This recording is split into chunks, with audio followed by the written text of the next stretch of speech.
자, 우리가 어제 그제부터 시작된 수양회가 오늘 3일째 5번째 말씀을 듣는 시간을 맞이하게 됐습니다.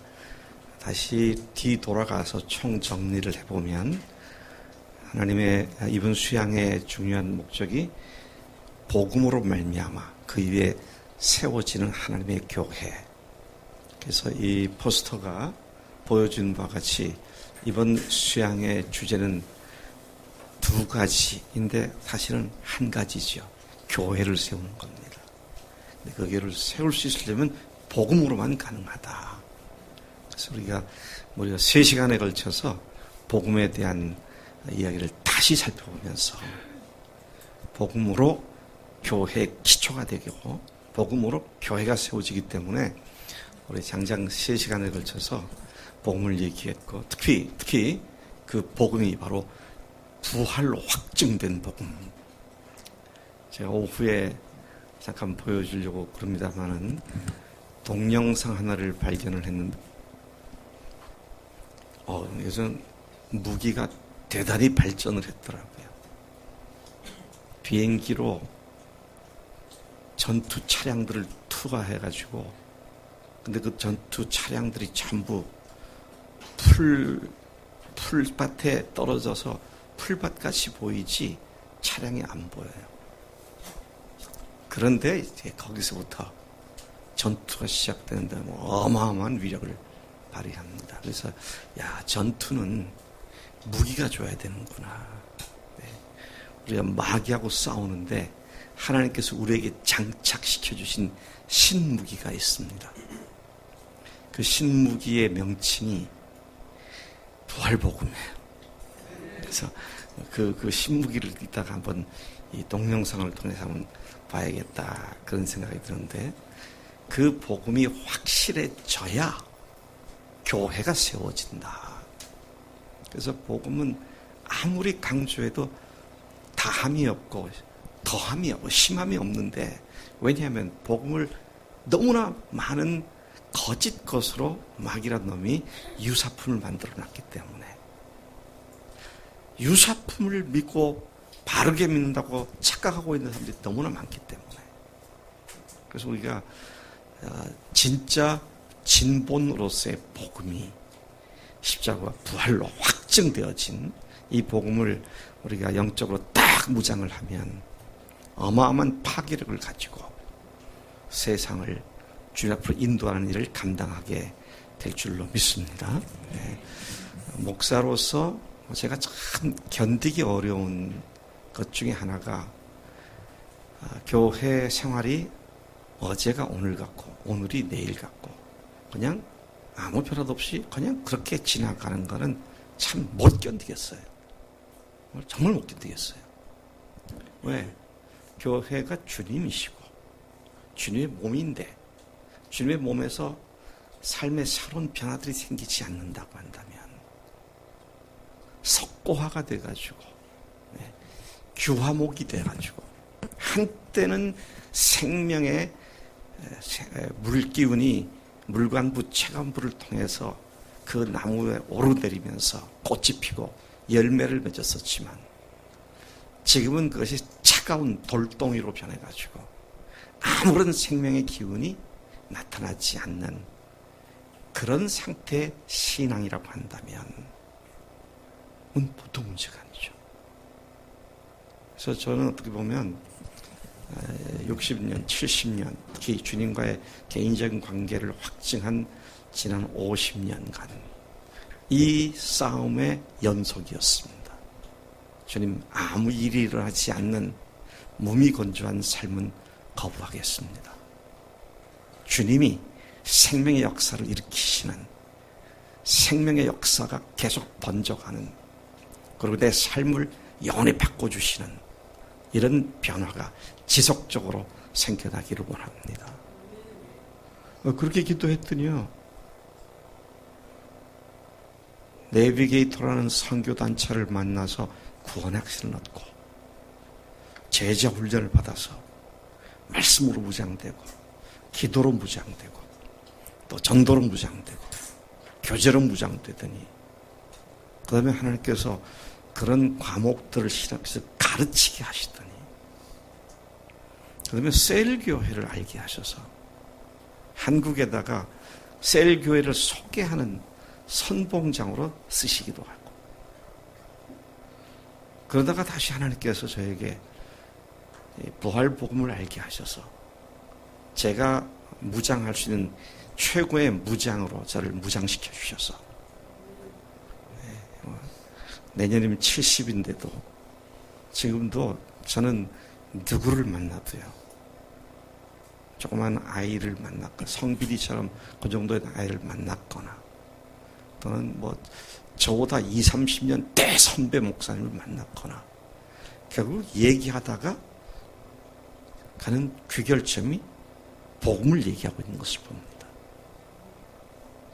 참 놀라운 이 복음의 위력이 저를 흥분시켰고, 끊임없이 이 복음의 소식을 선포할 때 주님께서 그 놀라운 일을 행하시는 것을 보게 되는 것이죠. 자, 그런데 이 복음으로 말미암은 교회의 영광, 어제 말씀드린 교회의 영광 하면 교회에 하나님이 임재하신 것이 드러나는 것을 얘기하는데, 이런 것이 보편적으로 일어나고 있는 교회가 건강한 교회가 되는 겁니다. 하나님께서 이 교회에 계시나 안 계시나, 하나님께서 이 교인들 통해서 뭘 아무 일도 안 하시는 것 같은데 무슨 변화가 있는가, 이러면 참 견디기 어려워지는 말이죠. 그러면 저도 여러분들도 저처럼 그렇게 딱 선언을 하셨으면 좋겠어요. 어제가 오늘 같고 오늘이 내일 같고 내일이 오늘 같고 하는 그런 날을, 그런 믿음의 생활을 거부하겠습니다. 부활하셔서 지금 살아계셔서 나의 주인 되시고 그 주인 되심에 굴복하도록 성령님을 보내주셨는데, 이 성령님으로 말미암아 날마다 새롭게 깨닫고 깨달은 대로 헌신하고 헌신한 대로 삶의 변화가 오고, 그래서 주변 사람들에게 내 속에 계신 주님이 증거되는 그런 삶을 살도록 평생을 지금 그렇게 복 주시옵소서. 우리가 그렇게 기도하고 나가야 할 것입니다. 사실은 발전이 없다는 건 퇴보를 얘기하는 겁니다. 생명의 열매를 맺지 못한다는 건 죽음을 의미합니다. 그래서 제가 우리 집에 참 큰 꿈을 품고 묘목시장에 가서 아주 좋은 자두나무 몇 그루를 사다 심었었거든요. 지금도 뒤에 가면 우리 집 뒤뜰 거기에 주목밭에 그 자두나무가 크게 위에 덮여가지고 나무가 함께 커졌습니다. 근데 제가 금년 가을에 그걸 베어낼 생각을 하고 있어요. 왜 그러겠습니까? 열매가 신통치 않아요. 열매가 신통치 않아. 그러니까 그 나무를 심은 주인으로서 저는 다른 것에 피해를 줄까봐 차라리 베어내자, 그렇게 결정을 내렸습니다. 다른 나무 또 있는데 그놈도 베어내야겠다. 열매를 기대했는데 열매를 안 맺으면 의미가 없는 거잖아요. 그래서 하나님의 교회가 건강해져가지고 마땅히 맺어야 할 열매들을 각 교인들의 삶 속에서 맺혀지는 것이 아니고, 또 교회를 통해서 계속 복음의 역사가 일어나는 것도 아니면 교회의 생존 그 자체에 급급해 한다면 무슨 의미가 있느냐는 것이죠.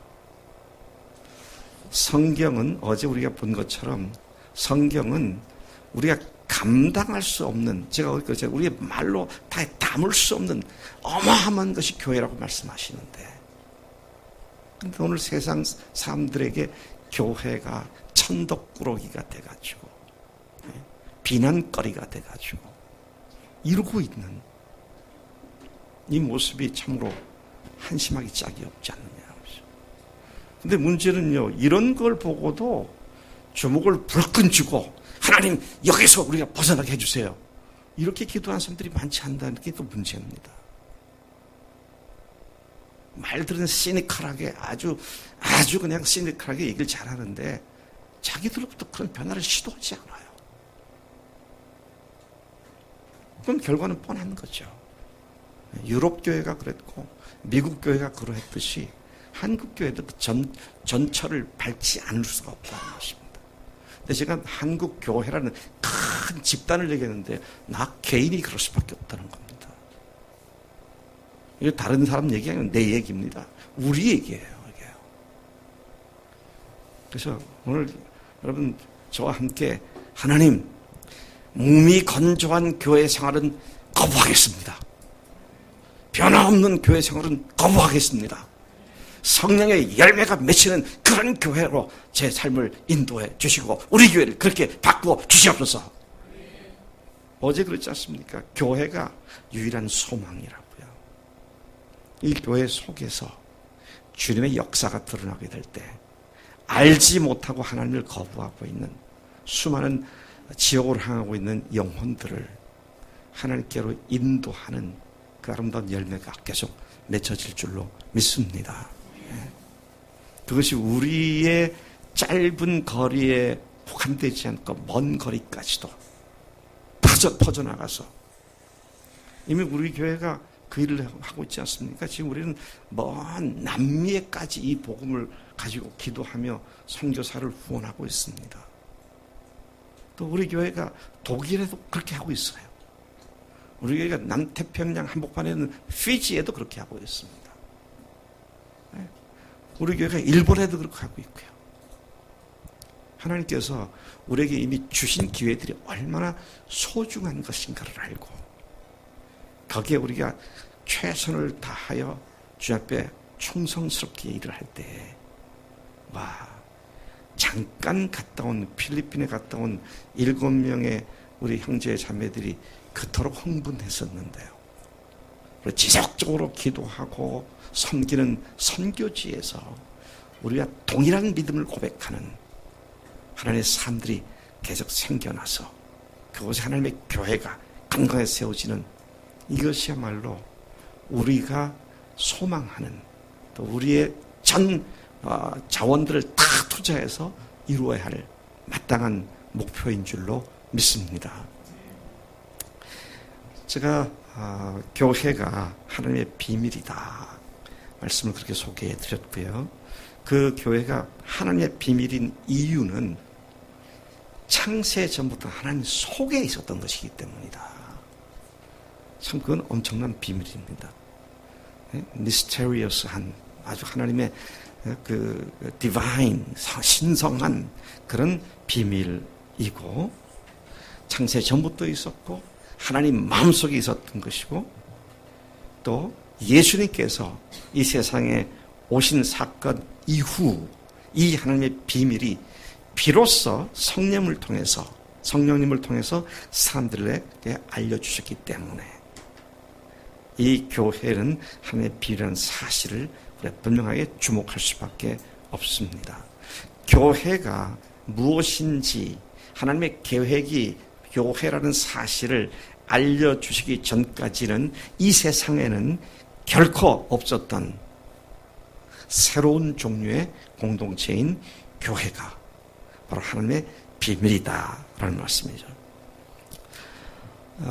이 하나님의 비밀로서의 교회에 관해서 이번 시간에는 좀 더 깊이 들어가 보겠습니다. 교회 본질에 대한 말씀을 같이 나누려고 합니다.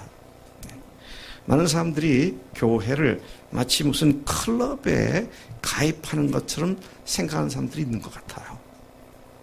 클럽에 가입했다가 이 클럽에서는 내가 원하는 게 충족되지 않는다. 그러니까 탈퇴를 하고 또 다른 클럽에 가입을 하죠.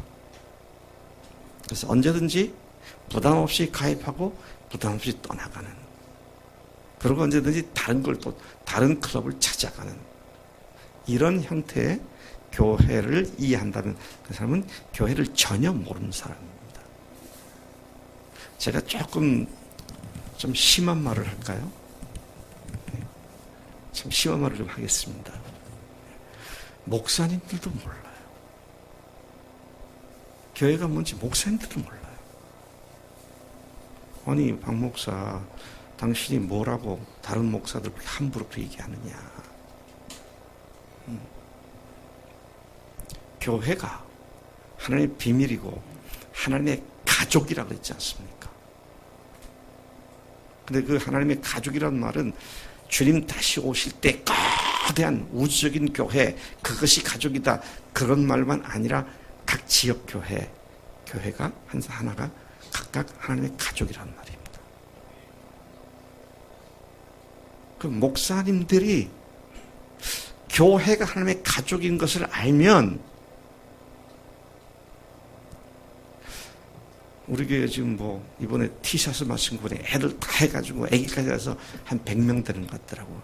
100명 되는 목회를 하다가 500명 목회하는 교회에서 목사 초빙을 하면 뒤도 돌아보지 않고 가잖아요. 그게 무슨 가족입니까? 네? 직장이지. 좀 더 폼나게 사역할 수 있는 그런 것을 찾아서 불나방이처럼 돌아다니는, 그건 가족 아닙니다. 참 제가 그런 것을 볼 때 가슴이 답답합니다. 답답해요. 제 가족들, 제 어머님이 지금 96세이십니다. 양로원, 뭐라고 하나, 요양원 병원에 계신 지가 근 10년 가까이 됩니다. 근데 사실 제가 가도 잘 못 알아보세요. 그래서 가봐야 마음만 아픕니다. 그래서 제가 미국 가면은 마음 아플까봐 찾아뵐까요, 안 뵐까요? 그래도 갑니다. 그래도 가요. 왜? 거기 계시니까. 어머니니까. 다 늙고 병들었기 때문에 이제 쳐다보지도 버리고, 그거 아닙니다. 가족이란 끝까지 가는 거예요. 근데 교회가 가족이다. 그럼 그 교회의 영적인 부모가 누굽니까? 영적 지도자는 목회자들이에요. 오늘 교회 시스템 자체가 부목사나 전도사들이 압박과 서름에서 담임 목사 눈치 보다가, 담임 목사 눈치 보다가, 목사 안수만 받으면 내가 대책하러 나가지. 그리고 뒤도 돌아보지 않고 가요. 목사들도 그렇습니다. 이거 사역자들도 말이에요.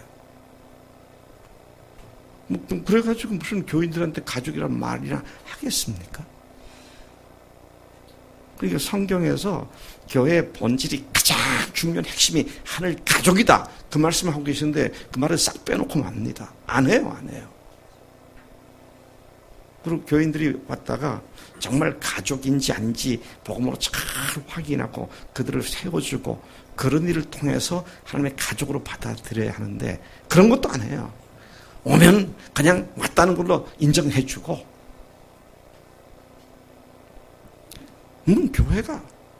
교회로서의 기본적인 출발 자체가 제대로 안 되고 있는 그런 모습을 보게 되는 것이죠. 지금 제가 여러분들에게 이 아침에 분위기를 무겁게 하려고 한 것이 아니고요. 그런데 참 감사한 건 하나님께서 우리에게 교회가 뭔지를 알려주셨잖아요. 그리고 아직도 서투르고 아직도 덜거덕거리지만 분명한 하나님의 진리를 가르쳐 주신 뒤에는 그것을 향해서 우리를 하여금 정진해 나갈 수 있도록 그렇게 인도해 주시니 참으로 감사합니다. 네, still far away. 아직도 멀었습니다. 제가 보기엔 그래요. 그래서 far away. 멀고 멀었어요. 자, 그래서 우리가 이번 수양회가 주님 앞에서 참 중요한 전환점이 되는 수양회가 되겠다. 그래서 제가 그것을 위해서 성령님께서만 이 일을 하시기 때문에 성령님께서 역사해 주세요. 그런 마음으로 이 시간을 맞이하고 있습니다. 오늘 성령님께서 우리의 눈을 활짝 열어주시고 우리를 하여금 교회를 세우는 것에 영광스러움이 무엇인지를 알게 하시고 그 일에 전폭적으로 결단하는 헌신하기로 결단하는 그런 복된 시간이 되기를 소망합니다. 교회 본질이 뭐냐? 그럴 때 교회 본질은 공동체이고 그 교회의 원형은 삼일체 하나님이다. 그렇게 말씀을 드렸습니다. 교회 본질은 한마디로 공동체입니다. 공동체란 생명과 삶이 서로 의존 관계를 맺고 있는 집단을 의미하는 겁니다. 생명과 삶이 서로 의존 관계를 맺고 있는 집단입니다. 그러니까 우리 교회가 참 건강한 교회인가를 진단해 볼 한 중요한 영역이 뭐냐면 교인들이 영적인 성장과 삶의 상호 의존 관계가 돈독한가? 아니면 나홀로 신앙들,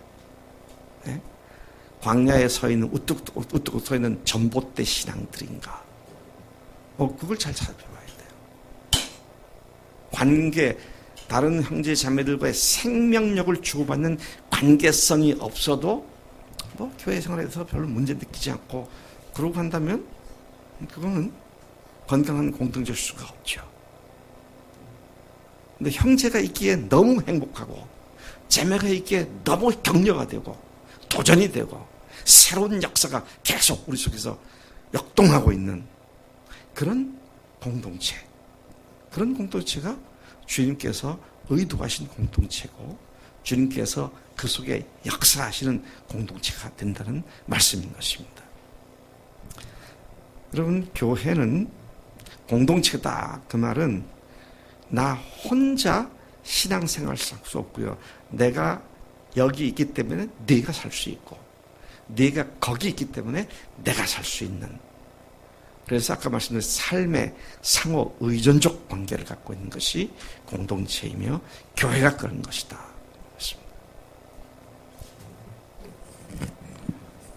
네.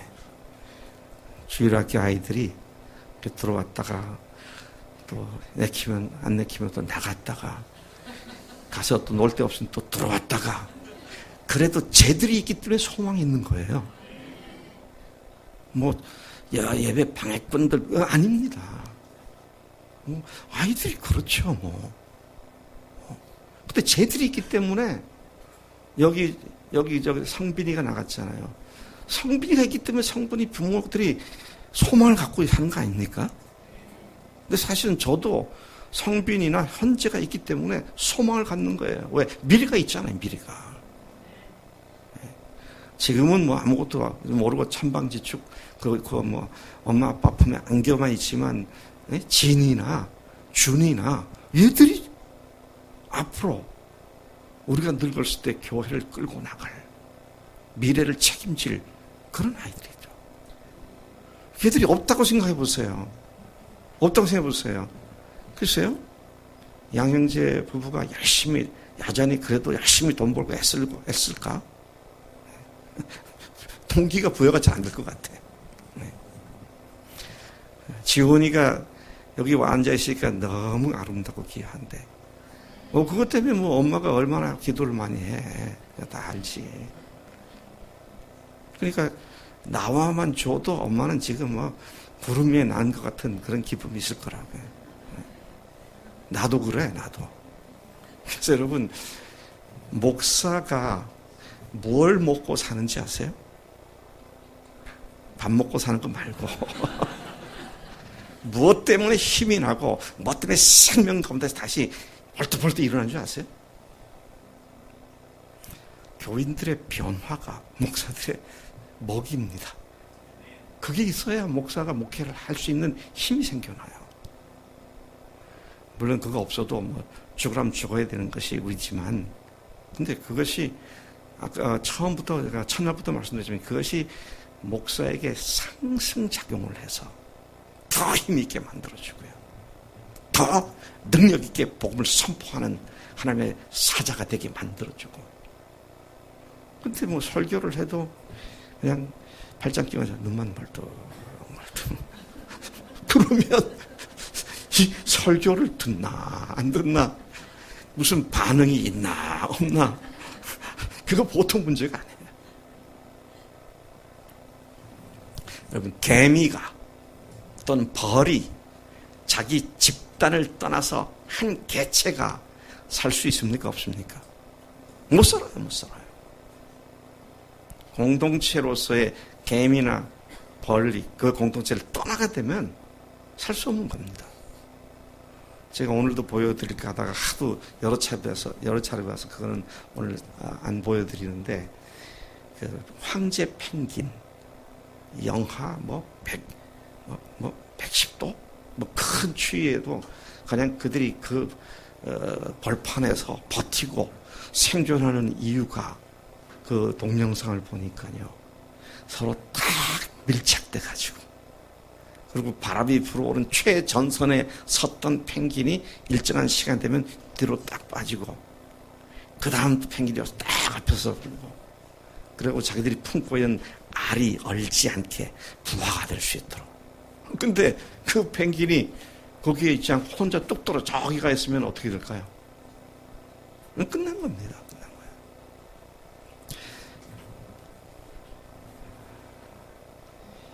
우리는 교회를 떠나서 교회와 상관없이 혼자 구원받고 혼자 영적으로 성장하고 혼자 존재할 수 있는 것이 아니라는 말씀입니다. 목사님, 저는요, 제가 혼자 성경 보고 혼자 기도하니까 제 믿음은 제가 알아서 수록합니다. 완전히 사탄에게 속고 있는 겁니다. 네. 그게 불교예요, 불교. 탁 산에 가서 30년 전에 도통했다 그러고, 도통한 사람이 마지막에 하는 말이 뭐라고 얘기합니까? 산은 산이고 물은 물이로다. 그렇죠. 누가 산을 물이라고 그럽니까? 근데 그게 뭐 대단한 진리인 것처럼 사람들은 와! 제가 기억하는 효봉 스님이라고 옛날에 큰 스승녀가 있었습니다. 그분이 죽을 때 남긴 말이 뭔지 아세요? 무라. 없다는 거예요. 아무것도 없다는 거예요. 그랬더니 무아의 경지에서 깨달은 성각자의 뭐 그러면서 떠들어대더라고요. 아무것도 없는 거예요. 그러니까 교회에서 함께 공동체 속에서 성장하지 않으면 불교, 기독교 중 같은 삶을 살 수밖에 없는 거죠.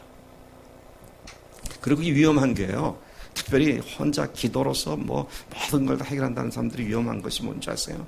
기도를 하는데 그게 누구한테도 객관적 검증을 받지 않고 자기 주관적 기도이기 때문에 하나님의 뜻에 맞는 기도인지 아닌지 한 번도 검토도 하지 않고 맨날 자기 원하는 것만 외쳐대니까 기도를 많이 하지만, 그럴 때 마귀라는 놈이 슬쩍 끼어들어와서 하나님을 빙자해서 사람들을 망가뜨리는 그런 일도 할 수 있다는 것이죠. 그래서 여러분, 우리가 교회가 본질이 공동체다, 이것은 아주 기본인 얘기고요. 이 기본 자체가 형성이 안 돼 있거나 그 기본 자체가 세워지지 않고 있다면 그 교회, 그 신앙, 그건 하나님 앞에 인정받을 수 없는 그런 신앙일 수밖에 없다라는 것입니다. 자, 그래서 성경은 교회가 공동체라는 사실을 다양한 표현들로 그 본질을 이야기해 주고 있는데, 제가 오늘 그걸 다 여기서 얘기할 수는 없기 때문에 그 중에 한 가지만 집중해서 말씀드리려고 합니다. 교회가 공동체다라는 사실을 구약으로부터 계속 하나님께서 말씀하신 것이 뭐냐면 하나님의 백성이란 말입니다.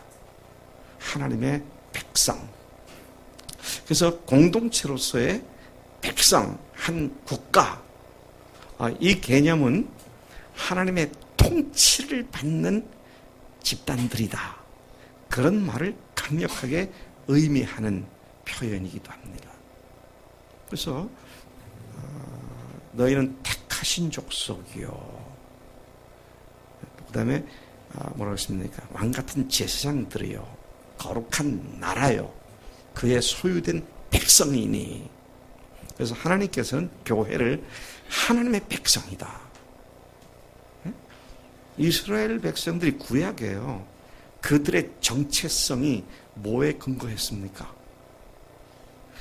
우리는 택함 받은 하나님의 백성이다. 이게 그들의 정체성이었습니다. 자, 그만큼 하나님의 백성이란 말은 온 우주 만물을 창조하신 하나님께서 직접 우리를 통치하시는 그런 특별한 나라요, 특별한 존재다. 이게 이스라엘의 정체성의 근간이었는데, 오늘 우리들을 향해서 하나님께서 말씀하시기를 교회가 바로 부활하신 주님을 주님으로 모시는 사람들을 일컬어서 하나님의 백성이라고 말이죠. 그렇게 말씀하십니다. 아까 말씀드린 것처럼 이런 표현은 백성이면 그분은 왕이신데, 황제이신데, 그분의 명령에 절대 복종하며 그분의 통치를 받는 그런 사람들이 바로 교회를 이루고 있는 사람들이다. 그러니까 늘 얘기하는 것처럼, 그래서 그리스도의 주대심입니다. 네? 로드십이란 말이 그래서 핵심이 되는 거예요. 제가 쌍난 지팡이, 아론의 쌍난 지팡이 얘기할 때도 얘기했지만, 한마음교회에서 제가 이거 번능하게 반복적으로 얘기를 한 것이, 그리스도의 삶이 뭐냐? 누가 내 눈의 초점에 있느냐의 싸움이다. 부활하신 주님이 내 눈의 초점에 항상 맞춰준 대상자이냐? 아니면 나 자신과 내 주변의 환경과 여건이 내 눈의 초점을 빼앗아가고 있느냐? 그것을 주님께 초점 맞추는 이것이 그리스도의 전생의 과정의 싸움인 것이다. 그렇게 이야기를 했는데, 그분이 하나님이시고 왕이시기 때문에 그분께서 말씀하시면 절대 복종하는 그런 것을, 그런 사람들로 구성된 것이 교회다. 이걸 지금 얘기하고 있는 것이죠. 야, 왕정시대 왕, 이건 그때는 헌법도 없었으니까요. 짐이 법이다 아닙니까? 그러니까 말 한마디면 완전히 그냥 모든 사람들이 생사 여탈권을 딱 쥐고 있었잖아요. 근데 그 왕명을 거역해요? 죽음이죠, 그거는. 근데 이 자유민주주의 세계에서도요, 우리가 민주주의 방식으로 우리 손으로 뽑은 대통령도 이 시대에서, 오늘날 이 시대에도 대통령이 가서 어느 직장에 가서 비고용직을 다 고용직으로 바꾸세요. 그러니까 관련된 법규 이런 거 다 무시하고 그렇게 하겠다고만 난리를 치는 걸 봅니다. 제가 말하는 정치 비판하는 거 아니라, 그렇게 왕된 자의 명령은 절대적이잖아요. 하물며 하나님이 나의 왕이시라고 고백한 사람들이 그분의 말씀을 우습게 여기고 가볍게 여기고 그분을 밟고 넘어가서 그분을 거부하고, 이거는 그리스도인이 아닙니다. 이건 그리스도의 삶이 아니에요. 자, 그래서 제가 다시 얘기하지만 단순한 겁니다. 오로지 주님께 초점 맞춰서 그분께 순종하느냐, 아니면 그분을 밟고 넘어가 버리느냐, 이거 싸움인데요. 그렇게 밟고 넘어가지 않고 철저히 순종한 사람들의 삶의 또 다른 간증들이 옆에 사람들에게 또 전염이 돼가지고, 와, 저 형제가, 저 자매가 저렇게 살았구나, 나도 그렇게 살아야지. 에스컬레이팅이 되고 말이죠. 서로 격려가 되는 그런 것이 바로 하나님의 백성이라는 그 개념 속에 강력하게 내포되어 있는 것을 봅니다. 또 두 번째, 성경이 말하고 있는 교회 공동체의 또 다른 표현은 그리스도의 신부라고 말했습니다. Bride of Christ, 그리스도의 신부다. 네. 여러분, 신부 하면 제일 먼저 떠오르는 게 뭐죠? 순결. 네, 순결입니다. 아까 누가 뭐라 그랬어요? 신랑. 네. 네. 물론 신랑이 없으면 신부가 없는 거지. 근데 신랑 신부로 표현되지는 그리스도의 신부다 그럴 때, 신부는 언제든지 아주 하얀 드레스를 입고 나타나는 순결한 그런 거룩함과 순결을 상징하는 것이죠. 교회 공동체가 어떤 곳이냐 그럴 때, 죄와 악으로 위장된 어떤 것이 아닌 신선하게 깨끗하고 거룩한. 그래서 그 교회에 오는 사람들이 교회를 보고 야, 맞아. 우리 하나님이 그런 분이시지. 그렇게 살아야지. 그리고 거기에서 거룩함과 순결함을 배우게 되는 그런 곳이 교회 공동체다. 근데 다시 말씀드립니다. 교회 공동체가 순결함을 상징한다 그랬는데 교회 공동체가 누굽니까? 교회 공동체가 정우 형제예요. 정우 형제. 한나라의 자매고 우리 장로님이시고 여러분 막연하게 우리 공동체 아니고 그 속에 구성하고 있는 구성원 나 한 사람 한 사람이 그런 그리스도의 순결한 신부가 되어서 함께 거룩함을 이루어가는 그게 교회 본질이다. 그렇게 공동체성을 그리스도의 신부로 표현하고 있습니다. 자, 그런가 하면 또 다른 그리고 우리가 아주 자주 인용하고 있는 교회 공동체의 또 다른 표현은 교회가 그리스도의 몸이라고 하는 것입니다. 이미 제가 어제 그리스도의 몸에 대한 말씀을 드렸습니다마는 몸이란 말은 교회가 단순한 조직체가 아니라 생명체다라는 말이죠. 몸은 생명체입니다. 그런데 이 몸이 뭘 중심으로 한 몸을 이루고 있습니까? 머리를 중심으로 하고 있습니다. 머리를 중심으로. 그리고 몸의 각 지체는 서로 유기적인 연관성을 갖고 있습니다. 그래서 여기에 바로 내 없으면 나 못 살고 나 없으면 너 못 산다는 그런 얘기가 여기에 해당되는 것이죠.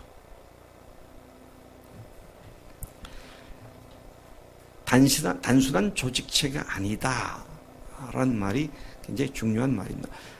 organization, 영어로는 organization 그러잖아요. 조직. 근데 교회는 organization일 뿐만 아니라 organism이다. 유기체다. 그래서 요즘 유기농 농산물을 organic food 뭐 그러잖아요. 그러니까 그 무기 물질로 만든 화학 비료가 아니고 썩혀서 발효시켜서 살아있는 것들로 형성되어져 있는 유기농 뭐 그런 말이잖아요. 그 살아있다는 겁니다. 유기라는 말은 말이죠. 무기체, 유기체. 그리스도의 몸이 리빙 바디다. 살아있는 몸이다. 그런 말인 것이죠. 그러니까 내가 교회에서 해야 할 일을 안 하면 그 교회 내가 해야 할 그 부분들이 상함을 받을 수가 있죠.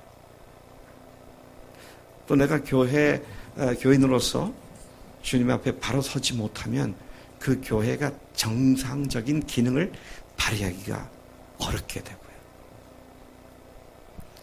근데 어제도 말씀드렸지만 우리 몸의 어떤 부분도 쓸모없는 부분이 아무것도 없어요. 제가 한 몇 달 전에 한 2달 반, 3달 전에 왼쪽 발가락이 나갔잖아요. 그래서 제가 그걸 뽑아 버리려고 그랬더니 덜렁덜렁 붙어서 뽑아 버리려고 했더니 임동면 형제가 그거 뽑으면 안 된다고. 그거 없으면 걷기가 어려워진다고. 그래서 만약에 여의치 않으면 네일 아트 집에 가가지고 그걸 인조 발톱을 만들어서 끼워갖고 다녀야 한다고. 그 말 듣고 또 제가 인조 발톱 살 돈 아끼려고 덜렁거리는 발톱을 최대한 붙어있을 때까지 붙여갖고 다녔다고요. 평상시에 발톱 하나 없으면 불편하겠지만 그거 없으면 걷지를 못한다는 거예요. 네. 우리 몸에 어떤 것 하나 불필요한 것이 없다. 네. 그래서 그 몸의 각 지체들이 자신들이 각자가 해야 할 일을 제대로 감당할 때 그 몸이 건강한 몸이 돼가지고요. 우리 최건화 형제님이 이게 지금 그 켄터키 프라이드 치킨의 할아버지하고 좀 비슷하게 닮아가는 중입니다. 근데 여러분 오해하지 마세요. 뭐 이 수염 기르면서 뭐 멋나게 하려고 그러는 건 아니고요. 면도를 하면은 이 피부가 문제가 생겨서 빨갛게 부풀어 오르고, 그러니까 면도를 못 하시는 거예요. 네. 제가 그 최 형제님을 이렇게 보면서, 야, 여기 얼굴에 있는 피부도 제 역할을 못 하니까 저렇게 될 수 있구나. 예, 평소에 별로 중요해 보이지 않았는데, 그게 사람의 모습을 완전히 바꿔놓기도 하고 말이죠. 제가 계속 좀 말씀드리고 있습니다만, 기왕에 그렇게 난 거 트레이드 마크로 손마을 뭐 털보 그러든지 해가지고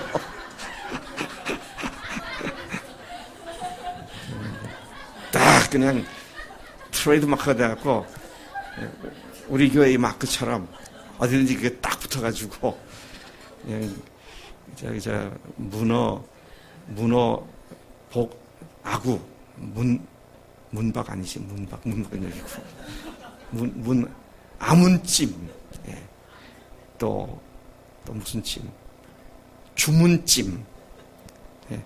이런 것에 그냥 대명사가 딱 그렇게 돼가지고 그럼 참 좋겠다 그런 생각이 들어요. 네. 내가 지금 무슨 생각을 하고 있습니까? 피부 한 구석 한 구석도 하는 일이 있는 거예요. 그래서 우리는 교회에서 아직 믿음이 연약해서 힘들어하는 사람들이 있을 수 있죠. 근데 너무 귀한 분들입니다. 힘들어하는 분들이 거기 있어야 돼요. 뭐 항상 그렇게 있으면 안 되겠지만, 그러면서 또 성장하고 변화되는 그 모습이 같은 문제로 어려웠던 사람들을 다시 또 격려하고 일으키려고 말이죠. 그래서 그리스도의 몸이라고 하는 것은 머리에게 절대 복종하고 지체들 간에 아주 유기적인 사랑의 관계성, 생명을 주고받는 그런 관계성을 갖는 것이 교회다. 그런 말씀인 것이죠. 그리고 네 번째, 오늘 제가 지금 집중하려고 하는 것이 교회가 공동체로서 뭐냐 그럴 때 사도 바울이 디모데 전서 3장 15절에서 이야기한 대로 교회는 하나님의 집이다 하는 것입니다. 하나님의 가족이다. 그렇죠? 영어로 보면 household of God, 하나님의 가문이다. 그렇게 번역된 도 있고요. family of God, 하나님의 가족이다.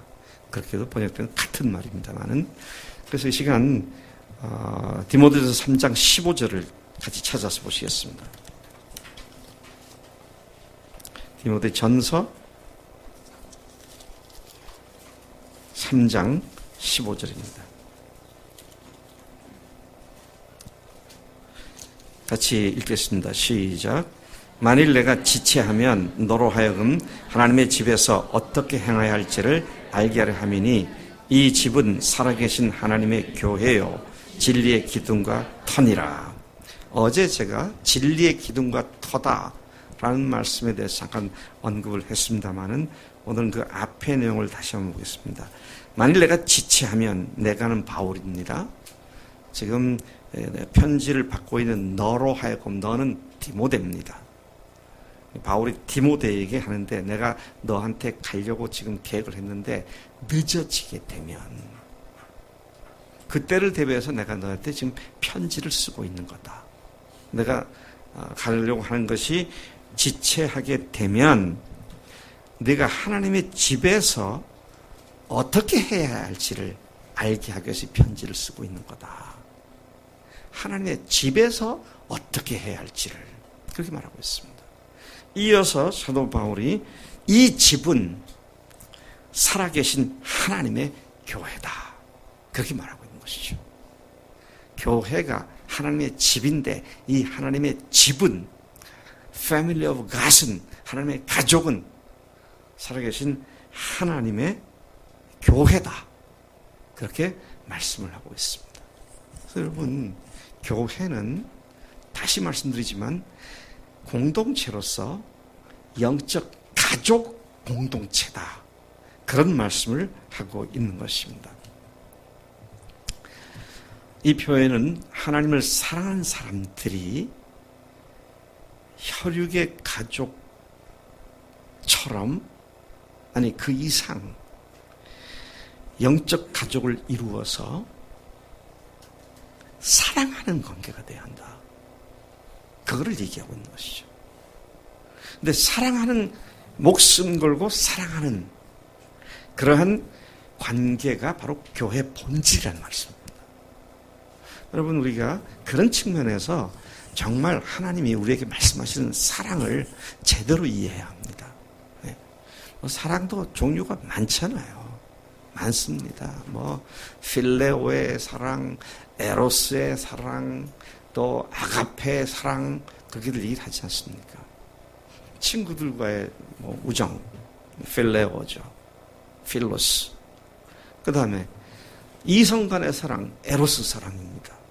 이성 간의 사랑. 근데 하나님에 대한 사랑, 하나님의 사랑, 그걸 우리가 아가페 사랑이라고 말하죠. 근데 앞에 두 개는요, 필레오나 에로스는 이기적인 부분이 굉장히 많이 있습니다. 나한테 좋으니까, 내가 좋으니까. 근데 에로스는 뭐야? 아가페는 뭡니까? 이타적인 사랑 아닙니까? 내 목숨을 주면서 하는 사랑이죠. 내가 내 생명을 주면서 하는 사랑이라고 하죠. 여러분, 참 이게 마귀란 놈은요, 우리에게 차선을 제시해가지고 최선에 이르지 못하게 하는 걸 봅니다.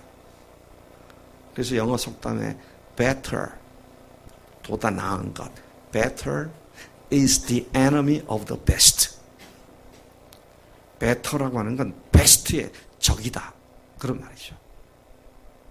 교회 안에서 다른 교회들에 비해서 좀 더 이게 좀 싸우지 않고 좀 더 이렇게 친근감을 나타내고 또 밥도 서로 사주고 그러고 서로 이해하고 협조하고, 그래서 뭘 하자고 할 때 다투지 않고 하면 좋은 교회다, 여기 사랑이 많은 교회다, 그렇게 얘기하는데 주님 말씀하신 사랑은 그런 게 아닙니다.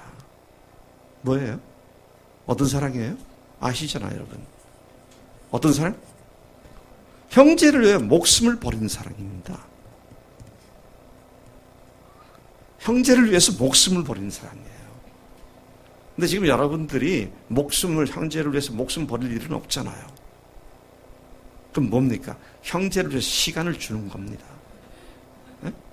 형제를 위해서 내 시간을 주고요. 그가 나를 필요할 때 내가 그에게 나 자신을 유용하게 제공하는, 이라고 얘기를 했어요. 지금 우리 현재 상태에서는 그러고 말할 수 있습니다. 도움을 요청을 해도 사실은 도움을 요청하기 전에 내가 먼저 필요한 도움이 뭔지를 헤아려서 그것을 먼저 충족시킬 수 있는 그런 것이 돼야 되겠죠.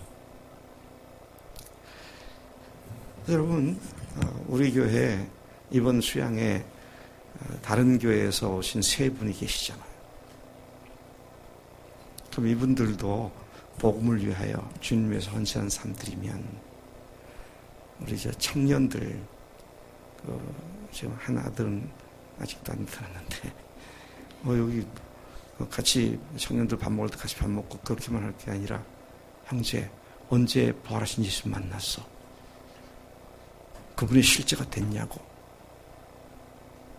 부활을 확실한 증거로 붙잡았어? 한번 들어보자. 정우 그렇게 했어?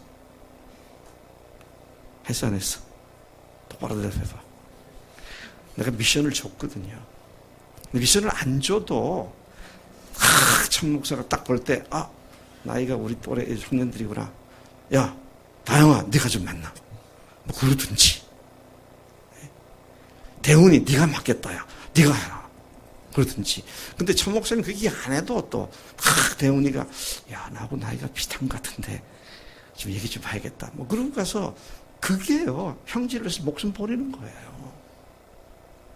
지금 하나님께서 여러분들을 보고 형제에서 죽어라 그러진 않잖아요. 왔나보다 갔나보다 갈 때 뭐 썩내지 않고 갔으니 다행이다.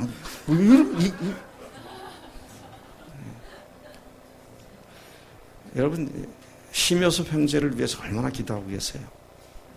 사람 앉혀놓고 얘기가 좀 거시기 한데. 이 심형제도 내가 보니까 이게 고래심줄이야, 고래심줄. 근데도 어쨌적이 나왔더라고. 딱 갖고 있는 원칙이 하나 있어요. 주일날 오전 예배 이상은 안 간다.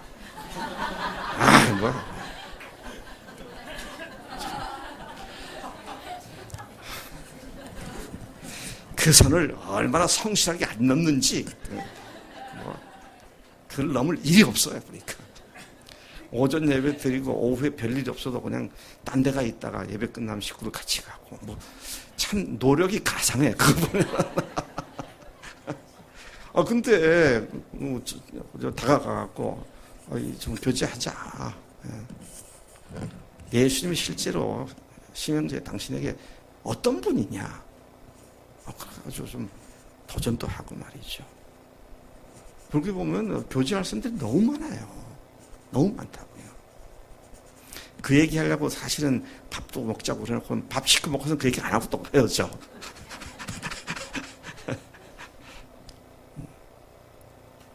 여러분, 제가 이게 주제 없이 막 얘기하는 거 아닙니다. 지금 제 교환을 따라가고 있는 거니 걱정하지 마세요. 목숨 걸고 사랑한 관계를 교회 본질로 강조한 표현이 하나님의 가족이란 말입니다.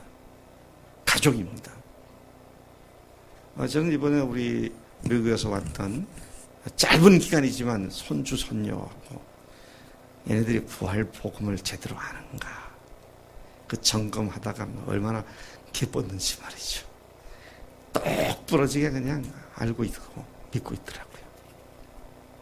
그러니까 내 손주, 손녀니까 물론 할아비로서 좋아하겠지만 얘들이 복음의 눈을 떴구나. 이러니까 더 귀한 거예요, 더 귀한 거.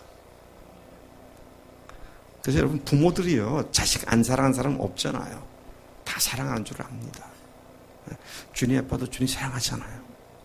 그렇죠. 내가 보니까 좀 심할 정도로 사랑하는 것 같다. 그 정도로 느껴질 정도로 사랑을 잘하는 것 같아. 근데 이 아이가 내 새끼이기 때문에 사랑한 것 뿐만 아니라 이 아이가 하나님의 아들로서 자라가고 있다는 이런 눈으로 보게 되면, 우와, 얼마나 존귀한 존재를 보게 되는 거죠.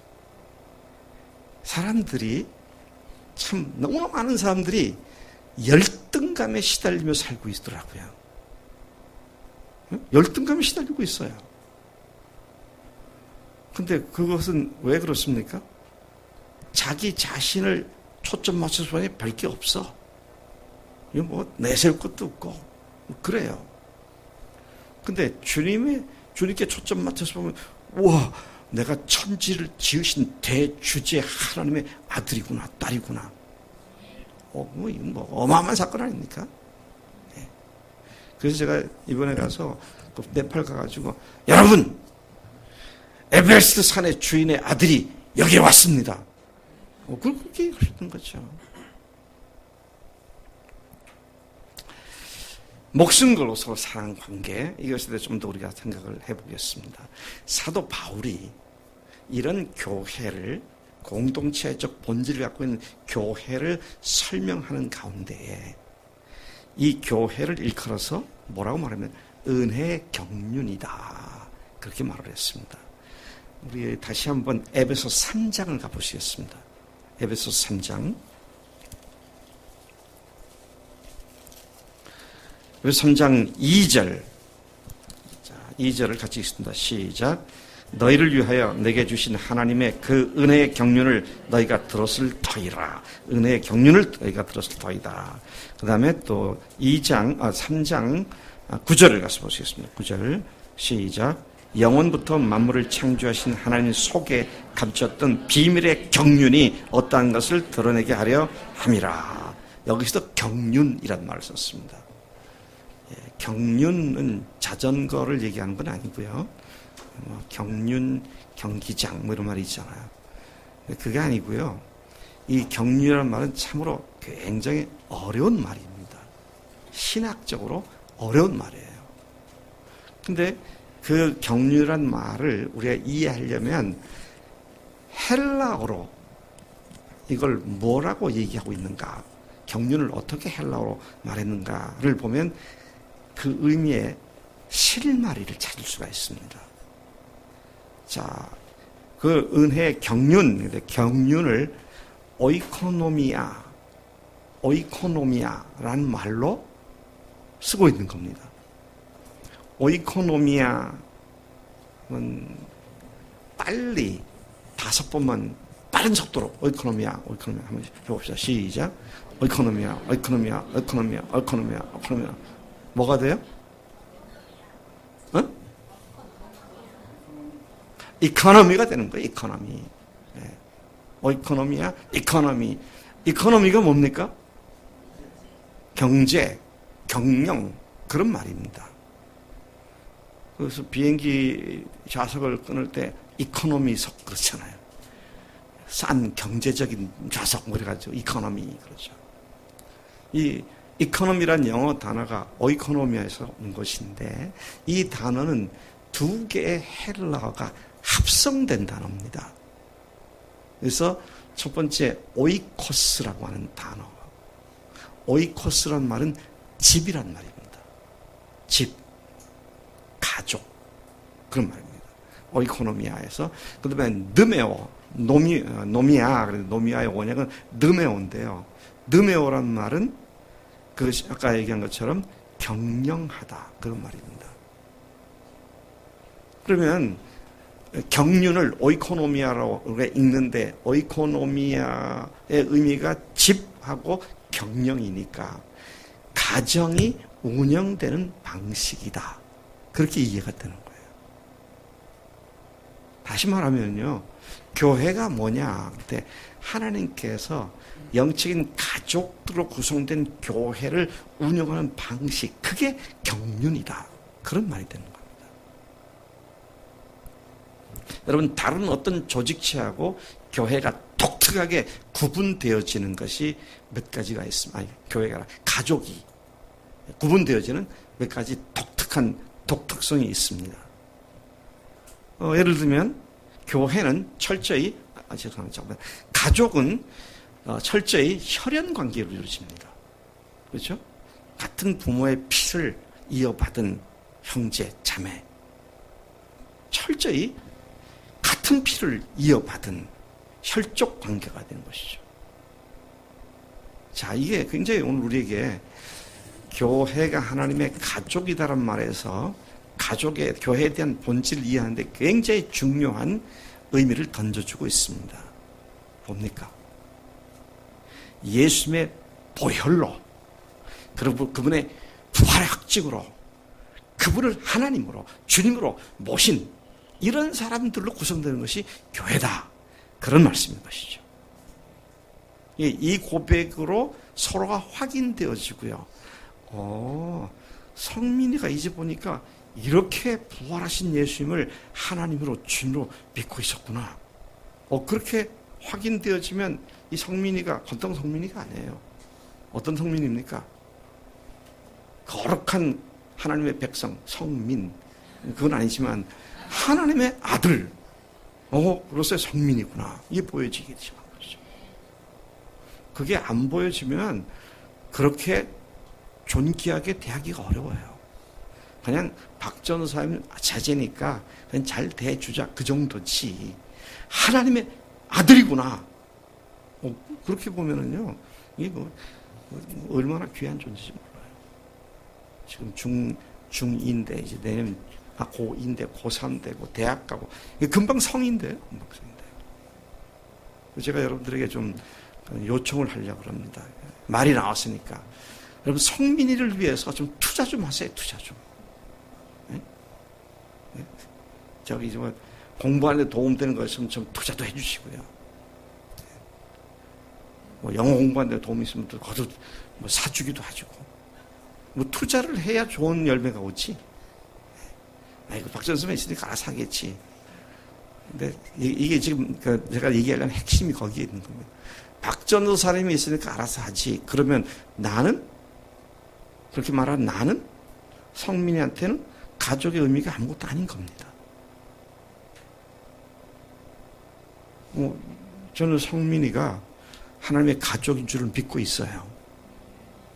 근데 말은 그렇게 하는데 아무것도 해주는 것도 없어. 가족이란 말은 뭐 하라 하는 거예요? 자기가 한 말에 대한 자기 책임을 져야죠.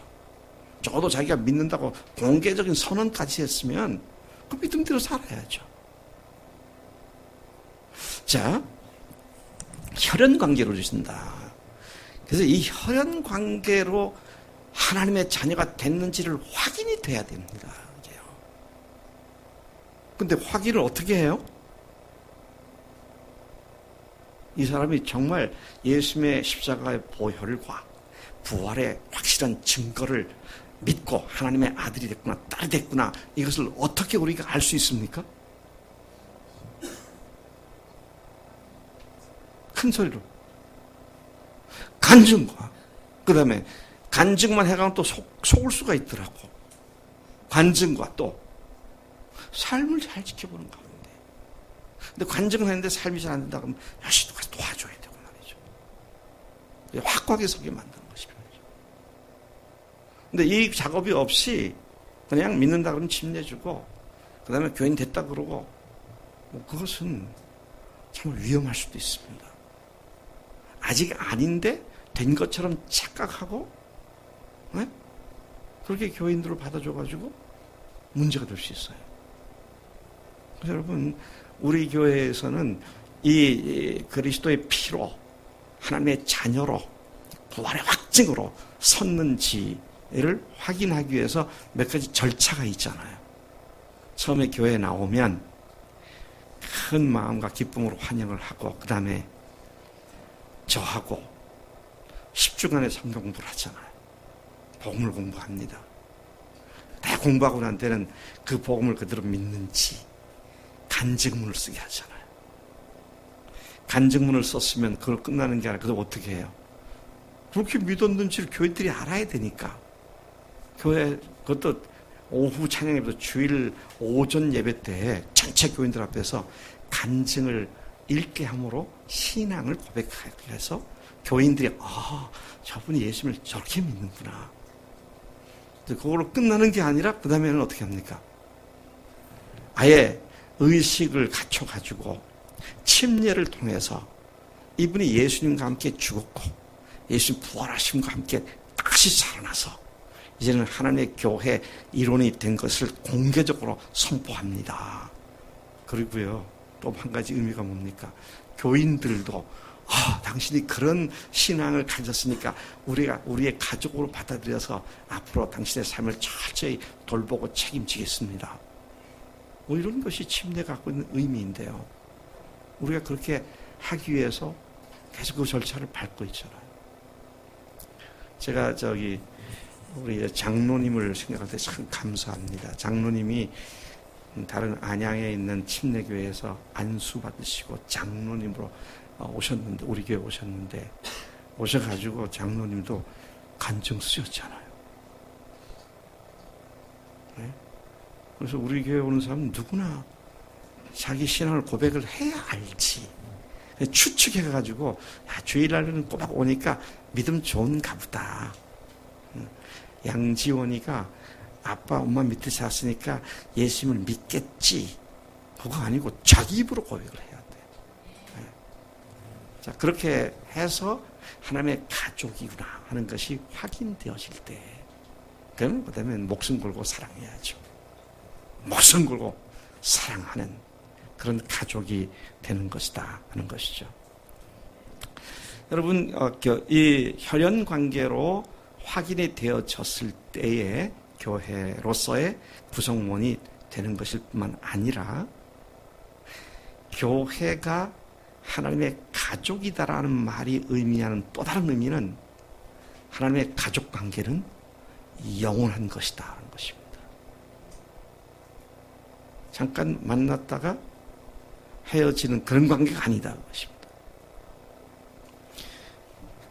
저는 이런 얘기를 할 때 아까 제가 어머님 얘기를 했습니다만은 우리 아들, 딸을 생각할 때 이 말이 참 맞습니다. 우리 아들, 그 손주가 제 아들의 아들이 중학교 2학년입니다. 그럼 뭐 제 애비가 제 손주 다 이제 책임지고 키우겠죠. 그러니까 나는 뭐 애비가 할 때니까 알아서 해라. 그러고 관심을 두지 않습니까? 계속 관심을 갖고 있어요. 임동면 형제께서 전에 보니까 이든이 동생 일의 이름을 바꿔 그렇게 좋아하시더군요. 하나님께부터 일의 이름 받았다고 말이죠. 그러니 아들 저 손주 이름을 이기래라고 졌잖아요. 내가 바로 말하고 있죠 지금? 왜? 여러분 결혼을 하고 자식을 낳고 뭐 그래도요 가족관계는 끝까지 가는 겁니다. 우리 랑문 박사님의 어머니를 위해서 우리도 기도하고 있는데요. 악한 영에게 매여 있는 우리 어머니가 악한 영에 매여 있으니까 나는 어머니 아니라 그래야겠다. 그러지 않잖아. 지금도 뭐 울면서 새벽 기도에 저 구석에 앉아가지고 맨날 기도하고 말이죠. 가족관계는 그렇게 계속되는 관계고 지속적인 관계다 것입니다. 아까도 말씀드렸습니다만은 교회 생활을 좀 하다가 수틀리면 떠나가가지고 그 다음에는 뭐 전혀 남남으로 혹은 애시당초 교회가 가족이라는 걸 모르는 사람의 일이죠.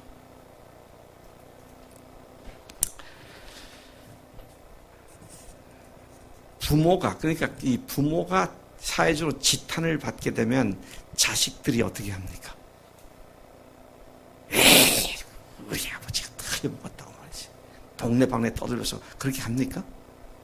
아비의 수치를 내 수치로 알고요. 반대로 자식의 수치를 내 수치로 알고. 그게 가족이죠. 그래서 교회 안에서 이루어지는 일들을 가족으로서의 문제로 알고 그걸 껴안고 같이 슬퍼하고 같이 안타까워하고 같이 문제를 위해 기도하고 뭐 이게 당연한 가족의 관계고 그건 언제까지 가느냐? 무덤까지 갑니다. 저 세상에서도 우리가 또 만나게 됩니다. 그래서 한 번 가족이면 영원한 가족입니다. 이거 어디서 많이 들어본 얘기 같은데 한 번 해병은 영원한 해병이다. 해병 죄송합니다. 해병들도요 불과 한 2, 3년 같이 생활했는데도 그걸 영원한 관계라고 얘기를 하는데 예수님의 창조주 하나님의 그 피로 사신 교인이 된 우리가 영원한 가족이란 말이 그게 그렇게 어렵고 힘든 얘기입니까? 아니에요. 당연한 거죠.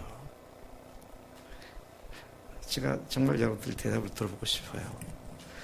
우리가 하나님의 가족입니다. 그럴 때 야, 그렇구나. 감사합니다. 그런 마음이 생긴다. 또 한 개는 가족이다. 라고 그럴 때 가족으로까지 강조해가지고 이렇게 부담을 주게 만드나. 어느 쪽입니까, 여러분? 전자입니까? 후자입니까? 만약에 후자 쪽에 해당되는 생각이 조금이라도 있다면 그 생각이 왜 그런 생각이 들었냐면 그동안 봐왔던 교회가 그러니까 그렇게 된 거예요. 우리의 표준은 잘못된 교회 현상이 아니고 성경이 말하는 것이 우리의 표준이 되어야 할 줄로 믿습니다. 그리고 그 표준이 우리 가운데 이루어지게 하려고 말이죠. 주님 앞에 그렇게 기도하는 것이죠. 그래서 모르겠어요. 제가 앞으로 몇 년 여기서 목회를 할지 모르겠어요. 75세까지다 그러면 고작 이제 6년입니다. 근데 이 말을 왜 하냐면 언젠가 저는 사라져요.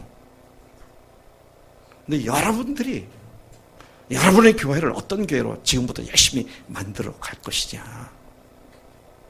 어떻게 주님께 순종해서 주님께서 우리 교회를 어떻게 변화시키시지를 그래서 여러분 뒤에 오는 새로운 세대들이 그게 뭐 성준이 동생일 수도 있고요.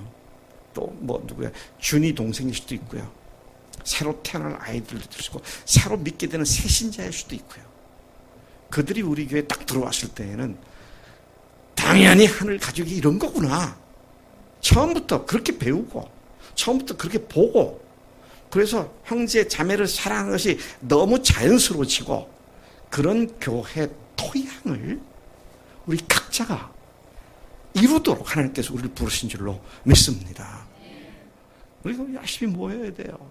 모여서 열심히 주님께서 사도들을 통해서 배운 교제를 나눠야 됩니다. 그래서 서로 확인하고 그 사랑이 더 깊어지고, 만년 손님처럼 있어서는 안 됩니다. 언제까지는 손님처럼 있을 수 있어요. 근데 끝까지 그러면 안 되잖아요. 우리 부산서 오신 우리 손 사모님은 우리 교회에서는 오늘까지 손님이에요. 그 말은 무슨 얘기죠? 손님이란 말은 무슨 뜻입니까? 오늘 오후 끝나면 간다는 얘기입니다.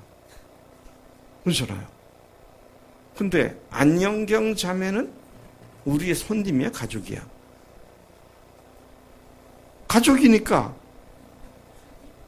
어디를 안 가는 거예요, 안 가는 거예요. 시집을 가더라도, 여러분, 그래서 시집 가지 말라고 그러잖아. 장가 오게 만들으라고 그러지. 근데 하나님께서 특별한 뜻이 계셔서 또 뭐 외국으로 보내신지 그러면서 가도 거기 있는 가족이에요, 가족이에요. 여러분, 한 번 가족은 영원한 가족이지, 같이 있을 때는 가족이었다가 떠나고 나면 더 이상 아니고, 그런 관계가 아니다. 교회의 관계가 그런 관계다. 지금 이런 말씀을 하고 있는 것입니다. 또 교회가 가족이다라는 말은, 이건 무슨 뜻입니까? 철저히 책임지는 사랑의 관계다. 그 것이. 우리 교회 몇몇 자매들 보면 참 안쓰럽습니다.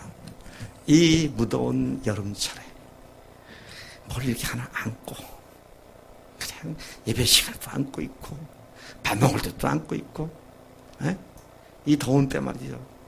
그러고 있어요. 그게 누구예요? 마미들의 마미들. 저기 임민영 자매도 지금 자기 신세를 생각하면서 지금 말씀을 듣고 있는데, 근데 또 마미들만 그렇습니까? 대디들도 그러잖아요. 대디들도.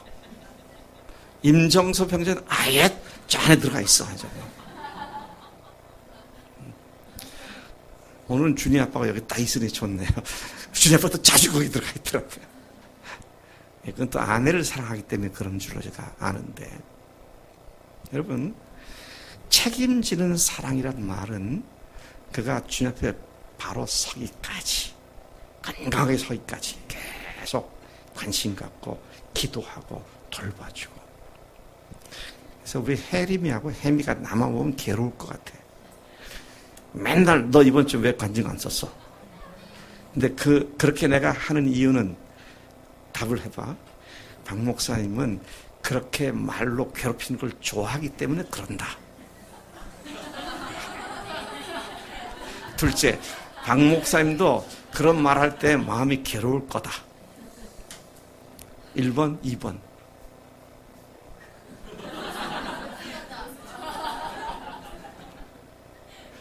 그런 거 잔소리하는 거 좋아하는 사람 세상 천지에 누가 있습니까? 그렇게 얘기도 안 써. 이번 주도 안 썼어, 보니까. 자, 여러분, 그렇게 관심을 갖고 계속 격려하라는 얘기예요. 네? 그게 가족입니다. 잘 안 되면 뭐 안 되냐? 도와주고요. 요즘 너 왜 요즘 그렇게 맥이 없어 보여? 따라와. 내가 보신탕 사줄게.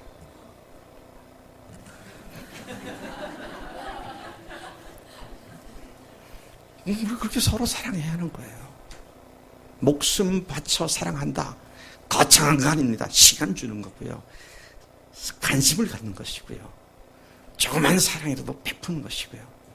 그런 것들이 누적이 됐을 때 하나님의 교회 공동체 토양이 정말로 부유하고 비옥한 그런 토양이 돼서 우리 뒤에 오는 다음 세대가 그 비옥한 토양에 뿌리를 해가지고 우리 지금 이 세대보다 더 풍요로운 열매들을 맺고, 그래서 나이가 갈수록 더 비옥한 토양이 돼가지고요. 하나님의 교회가 건강하게 세워져가는 그런 일이 일어날 줄로 믿습니다. 예, 끝까지 책임지는 사랑이다. 그리고 자기 희생적인 사랑이 바로 그 본질이다 하는 것입니다. 하나님의 가족이다 그 말은 사랑하되 희생적으로 사랑하라는 것입니다.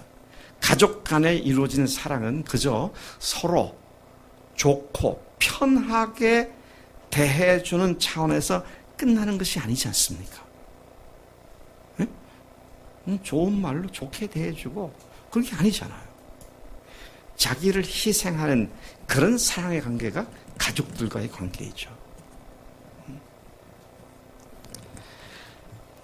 여러분 장정들, 국군 장정들 이렇게 이따 가면 이렇게 위문 가고 뭐 이런 얘기가 나오면 장정들을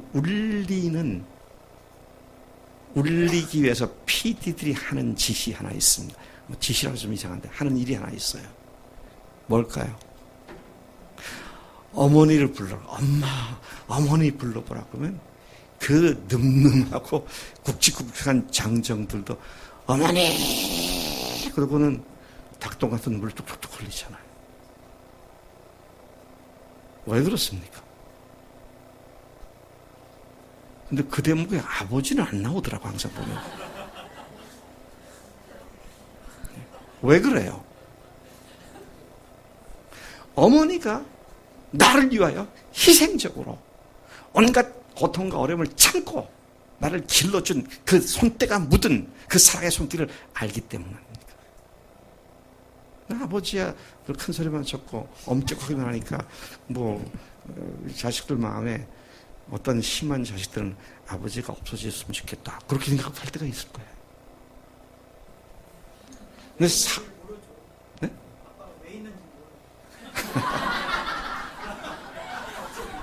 우리 박강수 선생님이 너무 공감이 되는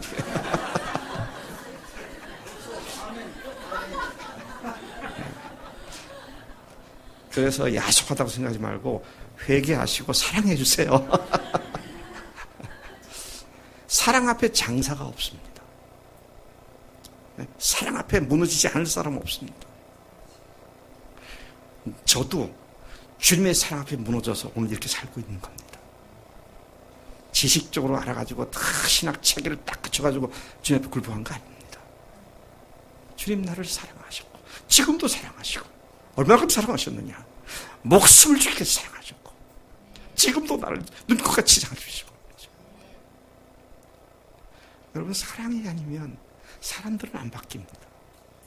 그 사랑하라고 그 사랑을 하라고 하나님께서 교회가 가족이다 그렇게 말씀하신 것이죠.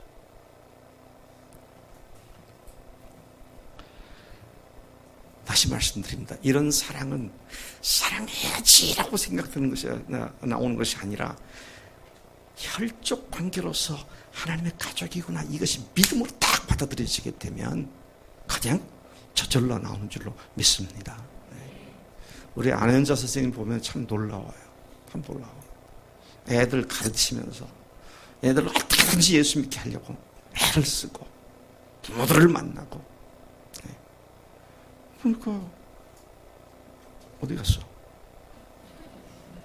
아니 그 지우하고 그 걔들 어디 갔어? 거기 있어요?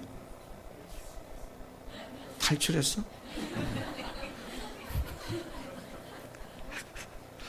탈출 from what? 뭐로부터 탈출이야? 아니 그러니까 이번에 사실은 전교인 수양회인데 전교인이라는 말을 잘 이게 전달이 안 된 상태였기 때문에 아이들 연락하지 못했다가 박성희 자매도 어디죠? 박성희 자매도 전화해가지고 지우 뭐 애들 다 오라 그러고 그게 목숨 건 사랑입니다. 시간을 주고 애들에게 관심을 주고 그게요 교회에서 서로가 함께 나눠야 할 그렇게 사랑의 본질이라고 하시죠. That's none of my business. 내 일 아니야. 뭐 이렇게 하는 게 아니고 말이죠. 이게 내 일이다. 저 형제를 내가 섬겨야겠다. 저 자매를 내가 섬겨야겠다. 그 주님 앞에 세워지는 그 일에 내가 섬김이 되어서 역할을 하고 싶다. 이렇게 됨으로 말미암아 혈연 관계의 가족이 실체화가 되기 시작하는 것이죠. 영적 DNA가 같은 사람들이 이런 교회를 이루게 되는 줄로 믿습니다. 제가 아까 유사복음, 유사품으로 만들어진 여러 가지 그 희석된 복음들 그런 얘기를 했는데요. 예수님의 십자가 부활에 딱 초점 맞춰져가지고 다른 것에 혼잡하지 않고 요나의 표적밖에 없다는 이 부활 표적을 딱 붙잡고 이 부활하신 주님이 십자가에 죽으셨는데 그분이 하나님이신 것을 증명했다고. 여기에 무슨 얘기가 더 필요합니까? 다시 말씀드리지만 복음은 너무 간단한 겁니다. 단순한 거예요. 근데 사람이 복잡해요. 사람들이. 뭐가 그렇게 복잡한지. 단순하게 얘기하면 너무 쉬워서 못 믿겠다 그러고 조금 더 신학적인 의미를 가면서 크게 하면 너무 복잡해서 못 믿겠다 그러고 단순해도 못 믿겠다 그러고 복잡해도 못 믿겠다 그러고 그러고 있어요. 자, 영적 DNA가 같다는 말에 대해서 제가 시간을 좀 최대한 짧게 해서 말씀을 드리겠습니다. 구약에 보면 두 커플들이 나옵니다. 한 커플은 남자들끼리 커플이고요. 그 동성애 아닙니다. 그 다윗과 요나단의 커플이고요. 또 한 커플은 여자들끼리의 커플인데 나오미와 룻이라고 하는 이 두 사람이 나오잖아요. 근데 요나단과 다윗이 마음이 하나가 돼가지고 목숨같이 사랑하는 관계를 형성하는데 몇 년이 걸렸을까요? 아시는 분? 몇 년이 걸렸습니까? 이 두 사람이 그렇게 목숨같이 사랑하는 관계가 되는데. 예, 불과 20, 30분? 3, 40분? 여러분 그게 믿어지는 얘기입니까? 사람이 한 2, 30분 만났는데 목숨같이 사랑하는 관계가 그게 형성될 수 있어요?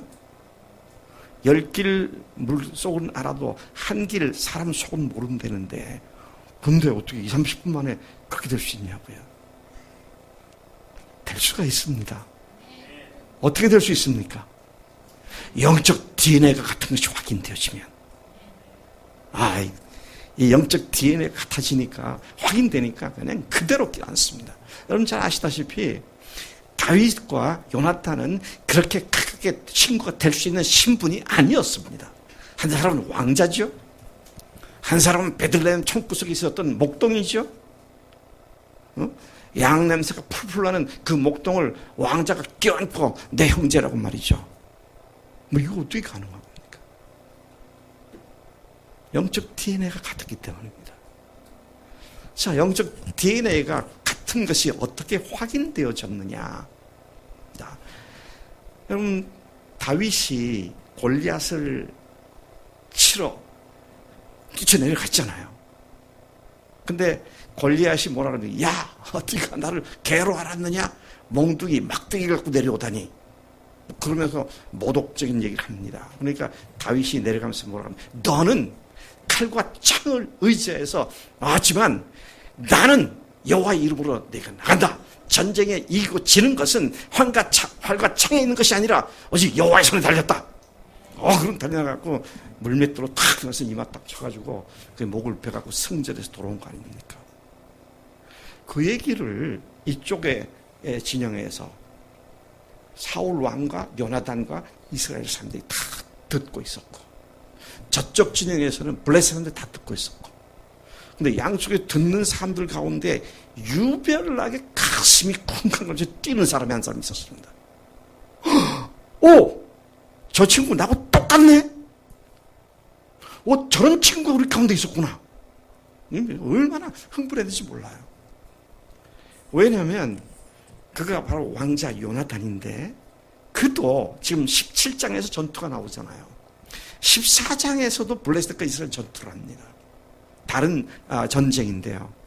그 전투를 할 때 블레셋 사람들 군대 숫자가 워낙 많았고 그들은 무기도 강력한 무기를 갖고 있었는데 이스라엘 사람들은 전쟁을 하러 나갔는데 사울 왕하고 그다음에 요나단 왕자 요나단에게만 칼이 있었어요. 그니 뭐 어떻게 합니까? 숨어서 다들 벌벌 떨고 있었잖아요. 그때도 심리전이 치열했습니다. 그냥 이스라엘을 모독하고 하나님을 모독하니까 거기에 있던 왕자 요나단이 화가 났습니다. 아니 이런 할례 받지 못한 이방인이 말이지 감히 하나님을 모독하고 우리 하나님의 백성을 모독하다니. 그래가지고는요 자기 칼을 들고 다니는 소년에게 야, 나 나랑 같이 올라가자. 도저히 못 잡겠다. 이 할례 없는 자가 이렇게 하는 것을 볼 수가 없다. 올라가자. 이렇게 딱 하니까 주저했던 것 같아요. 그러니까 다시 뭐라 그럽니까? 전쟁에 이기고 지는 것은 군대 숫자에 많고 적음에 달리는 것이 아니라 여호와의 손에 달렸다. 그분께서 그들을 우리에게 맡길 것이다. 부실 것이다. 올라가자. 그러니까 용기를 얻은 이 병기에 있던 소년이 당신이 한 대로 하겠다. 그리고 올라가서 그 호를 단신이죠. 올라가가지고 그 블레셋들을 쳐서 십몇 명인가를 죽이게 되니까 그걸 보고 있던 이 이스라엘 진영에서 용기 100배에서 그날 그냥 달라붙어서 싸워서 대승을 거두었던 골리앗은 사무엘상 17장이고요. 그 18장 1절에서 다윗이 승리하고 올라와서 네가 네 집 자식이냐 그러니까 이새의 아들입니다 라는 말을 마침에 그냥 딱 한마디 한 거예요. 이새의 아들입니다. 말을 마침에 요나단의 마음이 다윗의 마음과 하나가 되어가지고 그를 생명같이 여기게 되었다. 도저히 동질성이 없는 두 사람이었는데 오직 한 가지 영적 DNA 하나님을 사랑하고 이스라엘 백성을 사랑하는 그 마음이 그 상황에 드럽지 않고 감히 하나님의 이름을 갖고 나갈 수 있게 하는 그런 그래서 생명같이 여기는 실제적으로 그 후에 사울 왕이 다윗을 죽이려고 할 때 요나단이 그 사이에 끼어들어갔고 아버지로부터 혹독한 욕을 당하면서도 다윗을 살려주는 그런 모습들을 보여주고 있는 것입니다. 또 한 커플 나오미와 룻이죠. 시어머니와 며느리입니다. 시어머니와 며느리의 관계가 어떤 관계죠? 고부간의 갈등 관계입니다. 네. 자, 제가 긴 이야기를 짧게 말씀드리겠습니다. 베들레헴에 엘리멜렉이라는 가장이 있었는데 이 베들레헴 지역에 수년간 흉년이 들었습니다. 먹고 살 일이 막막해졌어요.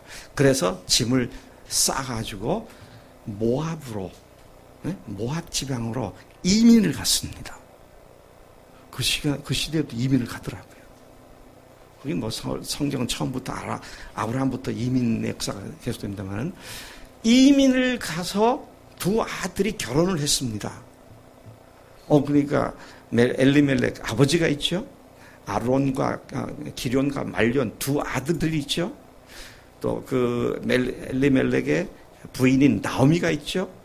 그 아들들의 아내들이 되는 젊은 여인들이죠. 누굽니까? 오르바와 룻이 있습니다. 6식구가 있었습니다. 근데 그 두 자부들이, 며느리들이 아이를 낳았다는 기록이 전혀 없어요. 그러면 결혼시킨 지 얼마 안 돼서 그 집안에 있는 세 남자들이 다 죽은 겁니다.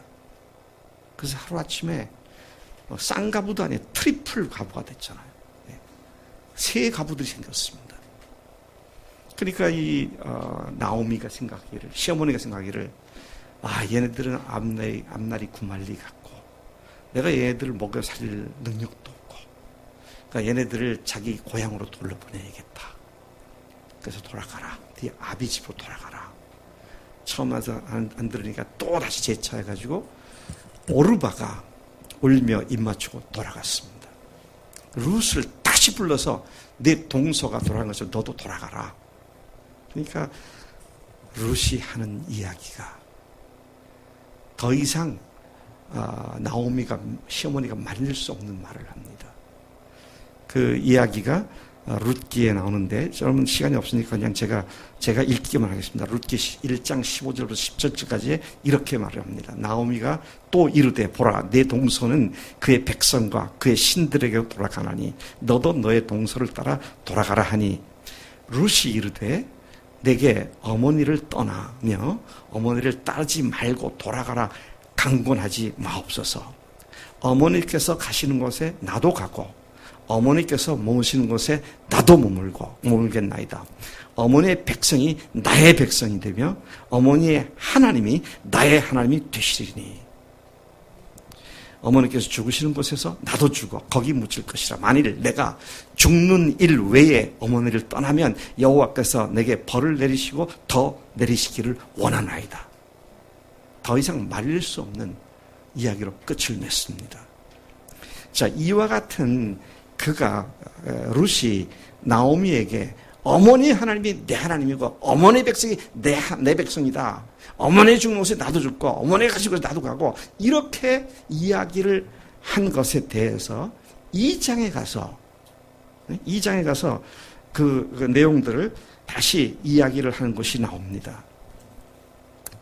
2장 12절에 보면 보아스가 베들레헴에 돌아갔을 때에 거기에 한 유력한 집안의 남자죠.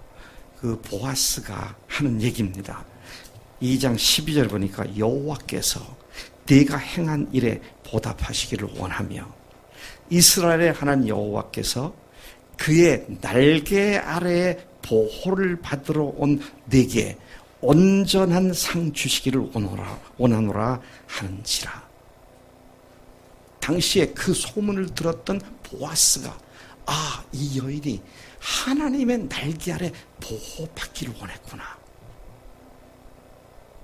자기에게 하나님을 가르쳐주고 알게 하고 믿게 한 어머니를 떠나지 않겠다는 겁니다. 계속 쫓아다닌다. 이것을 우리말로 붙쫓았다 그러잖아요. 사랑하는 마음으로, 감사하는 마음으로 어머니를 붙쫓았다. 여기에 대해서 할 말이 이제 많습니다. 제가 생각을 많이 해봤어요. 웬만한 여자들 같았으면요, 나이가 제가 계산해 보니까 15에서 17, 18살밖에 안 되는 나이입니다. 당시 결혼 풍습을 보면 14, 15살 때 결혼했으니까요. 그런데 남편이 죽었으니까 어떻게 해요? 야, 내가 팔자 고쳐야겠다. 그런 생각을 함지 같잖아요. 근데 말도 꺼내기 전에 시어머니가 먼저 운을 띄워주니까 얼마나 좋아요. 아마 그 얘기를 들을 때 표정 관리하기가 어려웠을 것 같아. 그래서 그 얘기 듣고 화장실 가서 씩 웃으면서, 우리 시어머니 참 멋진 분이야. 그럴 수 있는 상황인데 그들이 그렇게 하지 않더라고요. 그들의 눈에 보여진 어머니의 하나님이 자기를 돌볼, 보호할 하나님의 날개 그늘이다. 이렇게 룻이 이해를 했더라고요. 그러니까 두 사람을 헤어지지 않고 계속 같이 가게 만든 유일한 요소는 하나님께 대한 사랑과 믿음이 그렇게 한 거잖아요. 그래서 앞으로 여러분, 우리가 서로를 볼 때 우리 속에 있는 예수님을 보는 그 눈으로 바라볼 때 참으로 놀라운 사랑의 관계를 계속, 전설적인 사랑의 스토리를 만들어가는 우리가 될 줄로 믿습니다. 자, 이제 말을 좀 마쳐야 할 것 같습니다. 여러분, 우리가 가족적인 관계입니까? 가족 관계입니까? 가족적 관계란 말은 가족이 아니란 말입니다. 아닌데 비스무리한 관계, 이런 얘기가 되죠. 가족적 관계. 근데 가족 관계하면 가족입니다. 여러분, 믿음의 형제 자매들이 여러분들의 가족이십니까? 다시 한번 여쭙습니다. 가족이십니까? 대답을 안 하는 분 계시네요. 제가 누군지는 말하지 않지만 다시 한번 물으면서 그 사람을 보겠습니다. 가족입니까? 예, 그러면 이제 다 끝난 얘기입니다. 이제는 사랑하는 일만 남았어요. 근데 가족이 아닌데 사랑하려면 너무 힘들어요. 그래서 이제는 우리 교회가 가족의 관계를 가지고 사랑하는 그런 관계 속에 들어가는 축복을 누릴 수 있기를 주님 앞에서 소망합니다. 성령님께서 여러분 마음속에 오늘 이 아침에 비춰주신 대로 하나님 가족의 사랑을 가지고 목숨 걸고 사랑하는 우리 교회로 놀랍게 변화시켜 주신 줄로 믿습니다. 그렇게 살겠습니다. 좀 견실합니다. 우리가 시간 간절한 마음으로 주님 앞에 주여를 외치고 같이 기도하시겠습니다.